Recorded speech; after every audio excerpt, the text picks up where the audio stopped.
So this time we're going to utilize the ID for the purpose of rappel. So again, we're going to take our end, we're going to put a stopper knot in it, we're going to throw it up and down to the ground, and we're going to tie another figure 8 into our anchor point and ensure that the line is all secure, and then we can go ahead and read the ID. Again, nothing has changed. We're still identifying where the loop is in the system, and the loop is at the anchor point.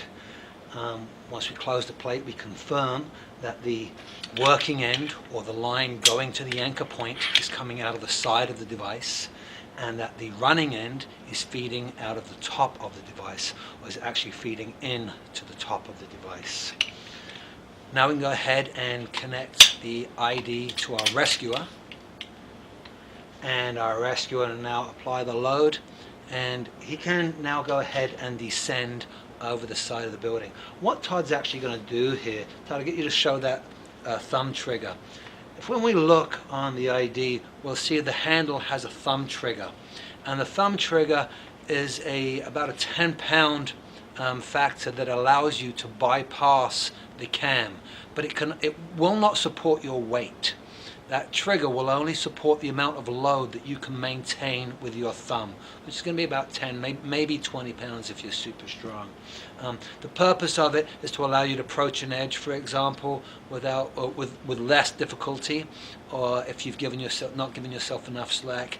And it's also used in the low angle environment where we don't have a significant load, where predominantly, for example, rescuers might be walking up themselves. And it allows you to take rope in as well. For what we're doing here, generally going over the side of the building, we don't utilize the trigger. It's a bypass, but not a bypass that can cause a critical failure. Thanks, Todd. Okay, we now call to our repeller, ready on down, and down slow. Todd just opens up the handle, finds the sweet spot, feeds in from the running end, and down he goes. That's simple.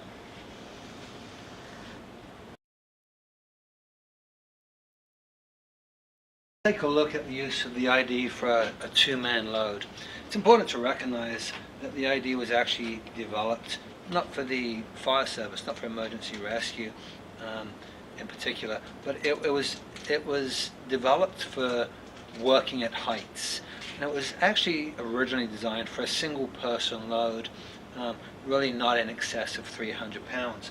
And when they created the fire department version, they beefed it up a little, but they didn't change the internal mechanisms, the internal workings of the device. So there are several techniques utilized by Petzl to handle a large load, or what we would call a rescue load.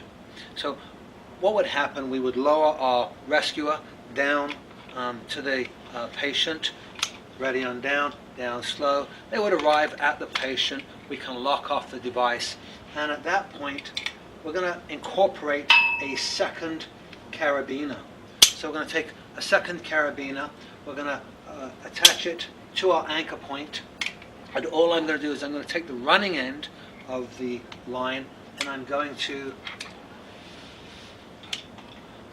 to reeve that through the second carabiner and lock it off. All that's going to do is just going to create that additional friction.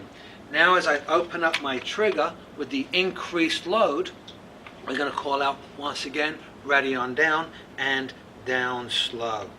Down, down. And that's really just that increased friction that is going to make the operation of the handle so much easier. I'm looking at Todd now, and he's really, really working to get travel on this main line.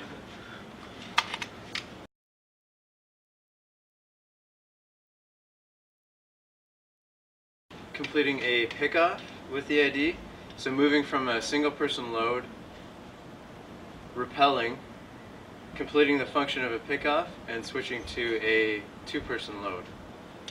Okay, so I am going to rappel down to my patient, lock off, tie off,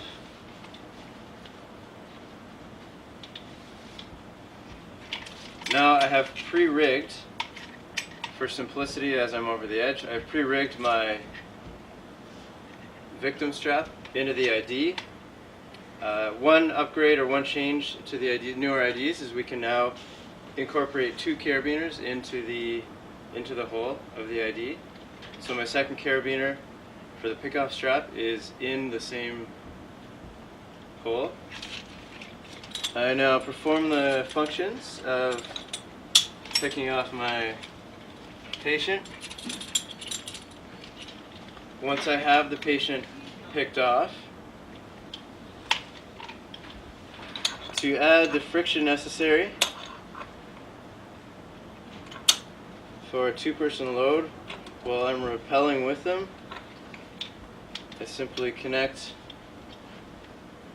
or I snap the rope through a carabiner which is connected into my side D-ring on my hip.